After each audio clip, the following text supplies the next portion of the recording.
This video is the third video in a series to explore the reasons why the gaming press and the gaming academics supporting them decided to declare gamers are dead. Links to the previous videos will be in the description bar for this video, and I would recommend watching them. But to briefly summarise, we've seen that Adrian Shaw, a game researching academic, discovered that gamers themselves do not need diversity, as gamers are already a diverse group. Shaw then reveals that all of her work is politically motivated, by suggesting that a diversity and plurality of markets within the gaming industry was unfavourable for some reason. She never actually explains why a plurality of markets is unfavourable, but she does stress that she's looking for some kind of single market construction that includes diversity across the board, and she's come to the conclusion that the gamer identity was hindering her progress towards that objective. So, to recap a few facts you need to know. There was a fellow called Dan Golding, who chaired a roundtable for Diagra Australia called Game Studies Australian Fringe, Communities, Critics and Conversation. Dan Golding is the fellow who wrote the original The End of Gamers article on his Tumblr account. This article was directly linked to by Kotaku in their Death of Gamers article. It was also directly linked to by the Ars Technica article on the Death of Gamers. It was directly linked to by the Rock Paper Shotgun article that covered the Death of Gamers as well, and is also linked on Devin Wilson's Gama Sutra article on A Guide to Ending Gamers. This is in addition to the editor of Gama Sutra, Leigh Alexander, writing her own Gamers Are Over article that Dan Golding completely endorses. So Dan Golding claims to be a journalist, a writer and an academic. I think it's worth taking a look at just how reliable Dan Golding is as a source. Dan begins his article with an emotional appeal. There are apparently women in the game industry who are under attack from gamers, and it is your chivalric duty to defend them. Dan says that it's important to note that this hate campaign took the guise of a crusade against corruption and bias in the game industry, with particular emphasis on the relationships between independent game developers and the press. Which is accurate. That is exactly what Gamergate is focused on. Dan Golding is part of the clique that comprises the independent game developers and the press, so it's no wonder he would be quick to defend them. Dan leaps to the defence of the people implicated in these corruption scandals by attacking the identity of gamers. For example, he says, "This is the gamer, an identity based on difference and separateness." Every identity is based on difference and separateness. But after stating the obvious, he then goes on to say, this identity became deeply bound up in assumptions and performances of gender and sexuality. To be a gamer was to signal a great many things, not all of which are about actual playing of video games. Research like this, by Adrian Shaw, proves this point clearly. And it is at this point that we can begin seriously doubting Dan Golding's qualifications as an academic, because this article was behind a paywall.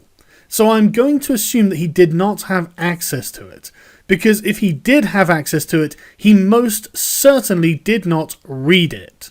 The article begins innocuously enough, and states this article focuses on how and why people identify as gamers or not. And by focusing on how people identify as gamers, rather than on the construction of the audience or assuming that the act of playing video games is what defines one as a gamer, this article demonstrates that the contextuality and intersectionality of gamer identity.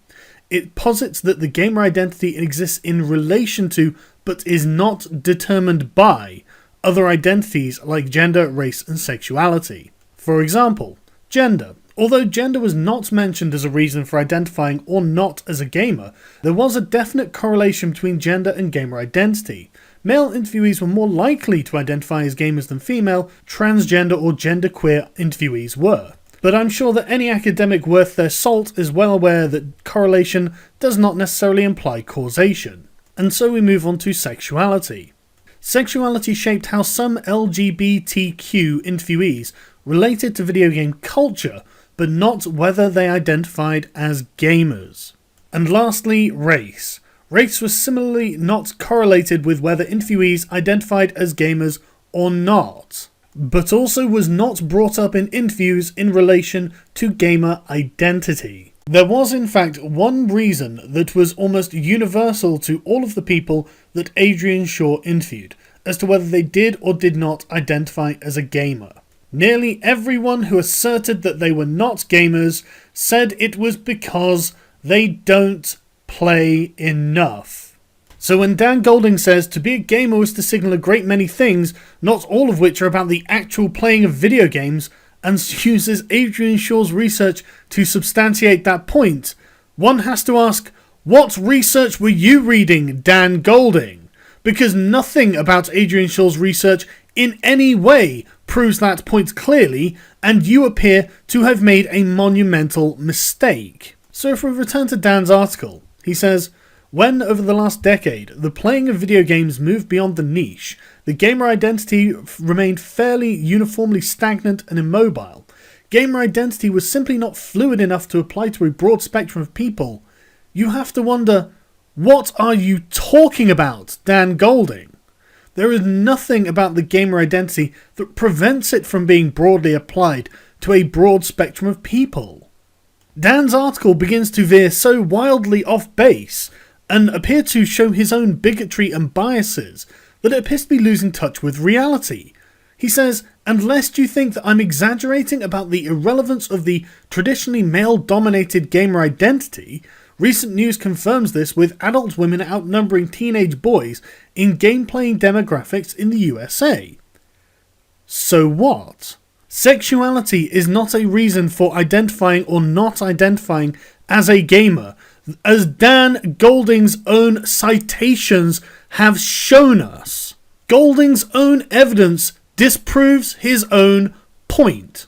And he goes on to say that on the evidence of the last few weeks, what we are seeing is the end of gamers and the viciousness that accompanies the death of an identity due to fundamental shifts in the video game audience and a move towards progressive attitudes within more traditional areas of video game culture.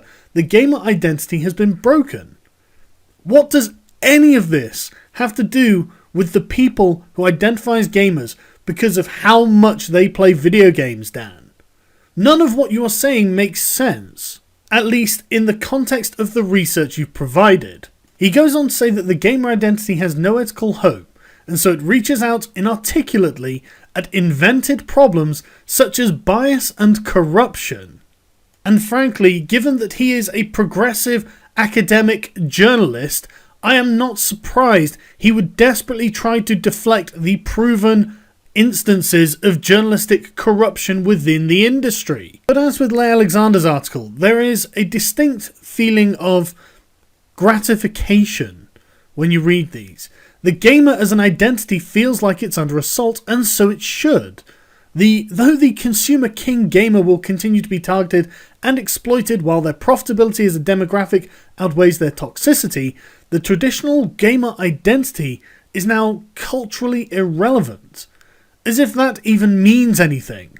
Dan's poor articulation of his point here just shows how little he really understands of what he is talking about.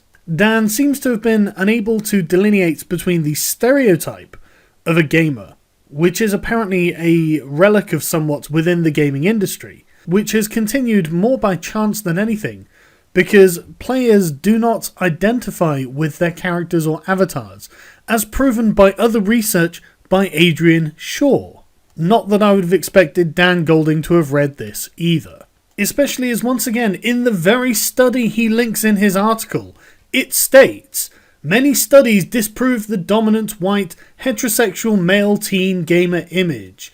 Indeed, this stereotype is consistently discredited, both popularly and academically. Dan Golding is part of the progressive pseudo-academic attempt to make safe spaces for video game cultures, and the result has been a palpable progressive shift. This has not been done because of any academic rigour, of any intellectual honesty. This has been done for an ideological goal. So it's no surprise that you can almost hear the relish when he says, on some level, the grim individuals who are self-centered and myopic enough to be upset at the prospect of having their medium taken away from them are absolutely right. They have astutely and correctly identified what is going on here. Their toys are being taken away. Their treehouses are being boarded up. Video games now live in the world and there is no going back. I'm convinced that this marks the end. We are finished here. From now on, there are no more gamers, only players. The stunning arrogance of this last paragraph is just incredible. I've never read anything so monumentally arrogant based on such flagrant lack of evidence. Like all of the progressive press, Dan has made the fundamental mistake of thinking that players and gamers are two separate entities, whereas they are in fact different points on a sliding scale. But being neither players nor gamers, but instead pseudo-intellectual Starbucks hipsters, Dan Golding and the rest of the progressive press obviously don't realise that.